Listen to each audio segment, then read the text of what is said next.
Craig Mack was a king before people even understood what the throne looked like. Thoughtful. A man who helped lift Bad Boy Records off the ground when it was nothing more than vision and hunger. Size. Yet history keeps reducing his name to a footnote, while louder stories take center stage.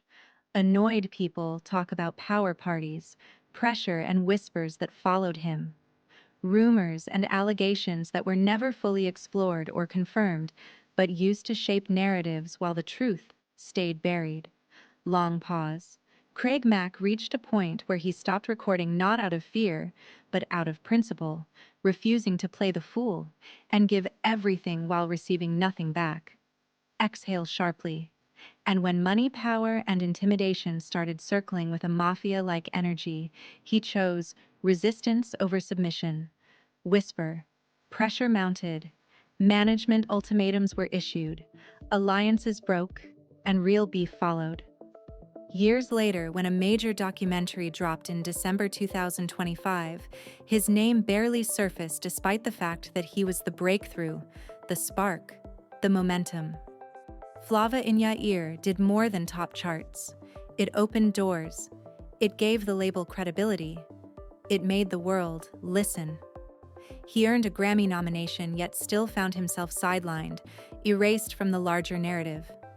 And when he tried to break free, tried to reclaim ownership and value for his music, annoyed, the response was cold and final, cutting ties, pushing him out, and leaving him isolated in an industry he helped build.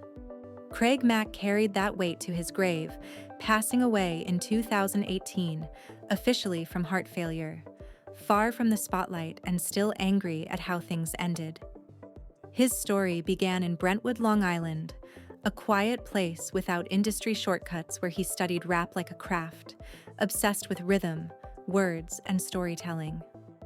While others chased image, he chased authenticity, clashing with attempts to reshape him into something polished when he wanted to stay raw and street. His grind started in the late 80s, releasing early records, performing endlessly, slowly sharpening his edge until fate stepped in during a street freestyle outside a club where a young Puff Daddy heard something undeniable, leading to one of the first Bad Boy signings and a role that helped define the label's sound. His debut album and its breakout record spread like wildfire, and the remix placed him at the center of hip-hop culture. But behind the scenes, balance shifted as Biggie rose fast and attention followed. Momentum, resources, and focus narrowed, leaving Craig Mack waiting. His second album arrived late without support. Momentum faded, frustration grew, contracts tightened, and by 1996 he filed for bankruptcy seeking leverage and escape, as rumors swirled of talks with Death Row, the rival camp. Pressure intensified, deals stalled, and the walls closed in turning business into something deeply personal. From that point forward, his career slowed not from lack of talent, but from blocked paths, threats, and fear that forced him to choose silence over exploitation, eventually stepping away from music entirely, finding refuge in faith, isolation, and control, walking away from fame to reclaim peace. A radical choice that confused fans but saved his spirit. His death brought tributes, but also unanswered questions about why such a foundational figure vanished from the story, and why major documentaries continue to skip the hard parts. His life exposed the hidden cost of success, the unseen pressure behind contracts, power, and loyalty. And his legacy remains unfinished, not because of scandal, but because the full context was never told, and until it is, Craig Mack stands as both a pioneer and a warning about what it really costs to build an empire. Craig Mack was pushed into buying out his contract, Size, a move that brought serious financial strain and crippled his ability to release music or pivot in the industry. He reached a breaking point, refusing to be exploited or used without compensation. He stopped recording, choosing principle over submission.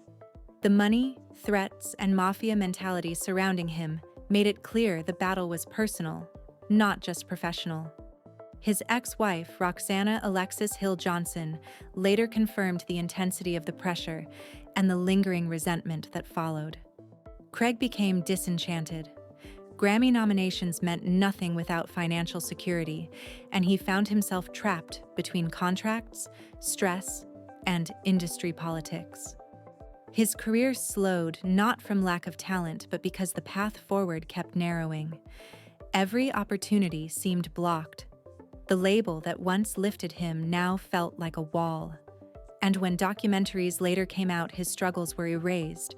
The pressures he faced, the threats, the legal battles, the expectation to produce under unfair conditions, none of it reached the public eye. He recalled executives confronting him, demanding albums, threatening him in ways that made him fear for his life a reality. Most fans never see the hidden side of music, where contracts, power, and money collide, and choices are enforced, not negotiated. That weight followed him into the next chapter. He stepped away from music entirely, joining the Overcomer Ministry in South Carolina, a spiritual rebirth that shocked fans his old life. The fame, the battles were gone, replaced by faith, purpose, and peace. The shift marked a major turning point, from a rising star trapped in the industry's pressures to a man seeking redemption.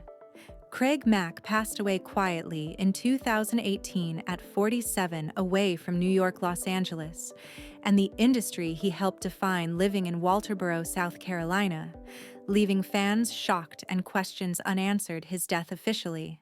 Heart failure revealed the fragility behind fame and the invisible cost of being at the forefront of an empire. Tributes acknowledged his groundbreaking role as Bad Boy's first breakout artist, the influence of Flava In Ya, and his presence on the early scene.